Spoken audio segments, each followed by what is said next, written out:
ಮಹಿಳೆಯರ ಬಗ್ಗೆ ಅವಹೇಳನಕಾರಿ ಹೇಳಿಕೆ ಆರೋಪದ ಹಿನ್ನೆಲೆಯಲ್ಲಿ ನೋಟಿಸ್ ಇಶ್ಯೂ ಆಗಿರೋದು.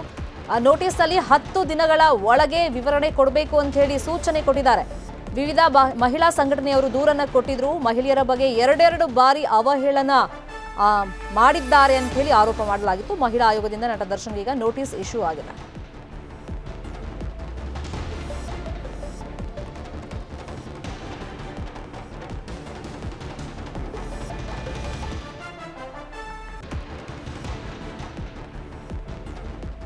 D25 ಬೆಳ್ಳಿ ಪರ್ವ ಕಾರ್ಯಕ್ರಮದಲ್ಲಿ ದರ್ಶನ್ ಮಾತಾಡ್ತಾ ಮಹಿಳೆಯರ ಬಗ್ಗೆ ಅವಹೇಳನ ಪದವನ್ನ ಯೂಸ್ ಮಾಡಿದ್ದಾರೆ, ಅವಹೇಳನಕಾರಿಯಾಗಿ ಸ್ಟೇಟ್ಮೆಂಟ್ ಕೊಟ್ಟಿದ್ದಾರೆ ಅಂತ ಹೇಳಿ ಕಂಪ್ಲೇಂಟ್ ರಿಜಿಸ್ಟರ್ ಮಾಡಲಾಗಿತ್ತು.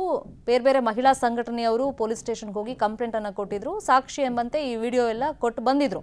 ಇದೀಗ ನೋಟಿಸ್ ಇಶ್ಯೂ ಆಗಿದೆ. ಮಹಿಳಾ ಆಯೋಗದಿಂದ 10 ದಿನಗಳ ಒಳಗೆ ವಿವರಣೆ ಕೊಡಬೇಕು ಅಂತ ಹೇಳಿ ನೋಟಿಸ್ನಲ್ಲಿ ಸೂಚನೆ ಕೊಡಲಾಗಿದೆ.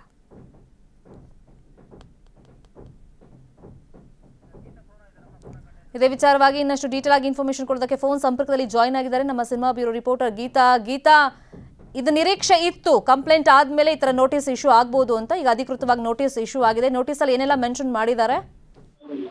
ಖಂಡಿತವಾಗ್ಲೂ ಶರ್ಮಿತಾ, ನಾವು ನಿನ್ನೆ ಒಂದು ಗಮನಿಸಿದಾಗ ರೇಣುಕಮ್ಮ ಅನ್ನೋರು ಕೂಡ 37ನೇ SIMM ಕೋರ್ಟ್ ನಲ್ಲೂ ಕೂಡ ಒಂದು ಖಾಸಗಿಯಾಗಿ ದೂರನ್ನ ದಾಖಲಿಸಿದ್ರು. ಈಗ ಮತ್ತೊಂದು ನೋಟಿಸ್ ದರ್ಶನ್ ಅವರಿಗೆ ಜಾರಿಯಾಗಿದೆ. ಅದು ಮಹಿಳಾ ಆಯೋಗದ ಮೂಲಕ ಅಂತ ಹೇಳ್ಬೋದು.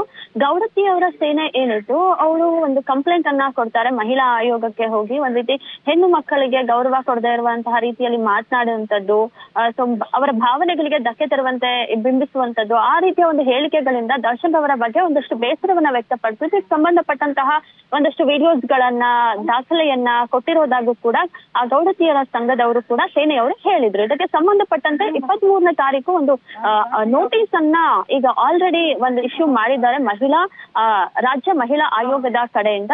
ಹೆಣ್ಣು ಮಕ್ಕಳ ಬಗ್ಗೆ ನೀಡಿರುವಂತಹ ಒಂದು ವಿವಾದಾತ್ಮಕ ಹೇಳಿಕೆಯ ಬಗ್ಗೆ ವಿವರಣೆಯನ್ನ ನೀಡಬೇಕು ಅನ್ನುವಂತಹ ಒಂದು ವಿಷಯವನ್ನ ಅವರು ಅಲ್ಲಿ ನೀಡಿರುವಂತದನ್ನ ನಾವು ಗಮನಿಸಬಹುದು. ಒಟ್ಟಲ್ಲಿ ಹೇಳೋದಾದ್ರೆ 25ನೇ ವರ್ಷದ ಒಂದು ಡಿ ಪರ್ವ ಏನು ನಡೀತು, D25 ಪರ್ವ, ಖುಷಿ ಪಡುವಂತಹ ಸಂದರ್ಭದಲ್ಲಿ ಎಲ್ಲೋ ಒಂದು ರೀತಿ ದರ್ಶನ್ ಅವರು ಆಡಿದಂತಹ ಮಾತುಗಳು ಮಹಿಳೆಯರ ಭಾವನೆಗಳಿಗೆ ಧಕ್ಕೆ ತಂದು ಇದಕ್ಕೆಲ್ಲ ಕಾರಣವಾಯ್ತಾ ಅಂತಾನೆ ಕೂಡ ಹೇಳ್ಬೋದಾಗಿದೆ. ಒಟ್ಟಿನಲ್ಲಿ ಮಹಿಳಾ ಆಯೋಗದ ಕಡೆಯಿಂದ ಒಂದು ನೋಟಿಸ್ ಇಶ್ಯೂ ಆಗಿದೆ. ಸೊ ಅದರಲ್ಲಿ ಹೇಳಿರುವಂತದ್ದು ಆ ಅರ್ಜಿಯಲ್ಲಿ ಶ್ರೀರಂಗಪಟ್ಟಣದಲ್ಲಿ ನಡೆದಂತಹ 25ನೇ ವರ್ಷದ ವಾರ್ಷಿಕೋತ್ಸವ ಸಂದರ್ಭದಲ್ಲಿ ಸಾರ್ವಜನಿಕ ಸಭೆಯಲ್ಲಿ ಹೆಣ್ಣು ಮಕ್ಕಳ ಕುರಿತು ತಾವು ವಿವಾದಾತ್ಮಕ ಹೇಳಿಕೆಯನ್ನ ನೀಡುವುದಾಗಿ ಗೌಡತಿಯರ ಸೇನೆ ಹೇಳಿರುವಂತದ್ದು. ಸೊ ಇದಕ್ಕೆ ಅರ್ಜಿಯನ್ನ ಸಲ್ಲಿಸಿ ಸೂಕ್ತ ಕ್ರಮವನ್ನ ಕೈಗೊಳ್ಳುವಂತೆ ಕೂಡ ಅವರು ಕೋರಿದ್ರು. ಈ ಬಗ್ಗೆ ಅಂದ್ರೆ ಹೆಣ್ಣು ಮಕ್ಕಳ ಕುರಿತು ಮಾತನಾಡಿರುವಂತಹ ಬಗ್ಗೆ ದೂರಿನಲ್ಲಿ ಇರುವಂತದಕ್ಕೆ ಅವರು ಬಂದು ಕೂಡಲೇ ಅದಕ್ಕೆ ವಿವರಣೆಯನ್ನ ನೀಡತಕ್ಕದ್ದು, ಅದು 10 ದಿನಗಳ ಒಳಗೆ ಅನ್ನುವಂಥದ್ದನ್ನ ಮಹಿಳಾ ಆಯೋಗದ ನೋಟಿಸ್ ನಲ್ಲಿ ಒಂದು ಉಲ್ಲೇಖ ಮಾಡಿರುವಂತದ್ದನ್ನ ಗಮನಿಸಬಹುದಾಗಿದೆ. ಶರ್ಮಿತಾ,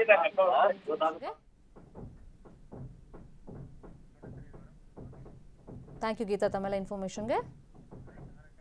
ಕನ್ನಡಿಗರ ಮೆಚ್ಚಿನ ನಿಮ್ಮ ನ್ಯೂಸ್ 18 ಕನ್ನಡ ಈಗ ವಾಟ್ಸ್ಆಪ್ನಲ್ಲಿಯೂ ಲಭ್ಯ. ಕರ್ನಾಟಕ ಮತ್ತು ದೇಶ ವಿದೇಶದ 360 ಡಿಗ್ರಿ ಸುದ್ದಿ ವಿವರವನ್ನ ನೀವು ನಿಮ್ಮ ಕೈ ಬೆರಳುಗಳಲ್ಲಿಯೇ ಪಡೆಯೋದಿಕ್ಕೆ ಈ QR ಕೋಡ್ ಅನ್ನ ಸ್ಕ್ಯಾನ್ ಮಾಡಿ. ನಮ್ಮ ಚಾನೆಲ್ ಅನ್ನ ಫಾಲೋ ಮಾಡಿ, ನೋಟಿಫಿಕೇಶನ್ ಆನ್ ಮಾಡಿ.